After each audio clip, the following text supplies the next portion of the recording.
বিসমিল্লাহিররহমানিররহিম। আমাদের চট্টগ্রামের যে আজকে 1.5 থেকে 2 বছর ক্রিকেট লিগ নেই, তারই ধারাবাহিকতায় এই সাবেক ক্রিকেটাররা যে উদ্যোগটা নিয়েছে সেটা প্রশংসার দাবিদার। আমরা আজকের এই মহতী অনুষ্ঠান থেকে এই ফ্র্যাঞ্চাইজি লিগ যে টুর্নামেন্টটা আরম্ভ হতে যাচ্ছে, যারা আয়োজক রয়েছে তাদের প্রতি আমাদের আজকের এই উদীয়মান ক্রিকেট একাডেমি এবং 20 ইভেন্টসের পক্ষ থেকে আন্তরিক অভিনন্দন ও ধন্যবাদ জানাই এরকম একটি মহৎ উদ্যোগ নেওয়ার জন্য।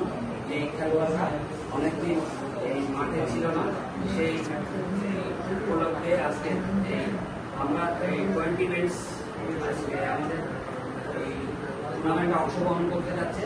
এই টুর্নামেন্টে অংশগ্রহণের প্রাক্কালে আজকের এই জাতীয় উন্মোচন অনুষ্ঠানে আমাদের মাঝে প্রধান অতিথি হিসেবে উপস্থিত আছেন আমাদের উদীয়মান ক্রিকেট একাডেমির প্রতিষ্ঠাতা থেকে যিনি সভাপতির দায়িত্ব পালন করে যাচ্ছিলেন, আমাদের সুদূতের ছাত্রী এবং 22 নং অনেকবার ওয়ার্ডের এই পরপর 4 বারের নির্বাচিত এই কমিশনার কাউন্সিলর এই উদীয়মান ক্রিকেট একাডেমির বর্তমান সভাপতির দায়িত্ব পালন করছেন আমাদের রাষ্ট্রের প্রধান অতিথি জনাব M.A. মালিক।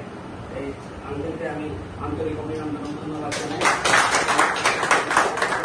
আমাদের মাঝে আরো উপস্থিত আছেন যিনি এই ক্রীড়া পাগল একজন মানুষ, যিনি এই চানগাঁও ওয়ার্ড থেকে বারবার নির্বাচিত ওয়ার্ড কাউন্সিলর এই কমিশনার নির্বাচিত হয়েছেন। আমাদের এই চট্টগ্রাম জেলা ক্রীড়া সংস্থায় যিনি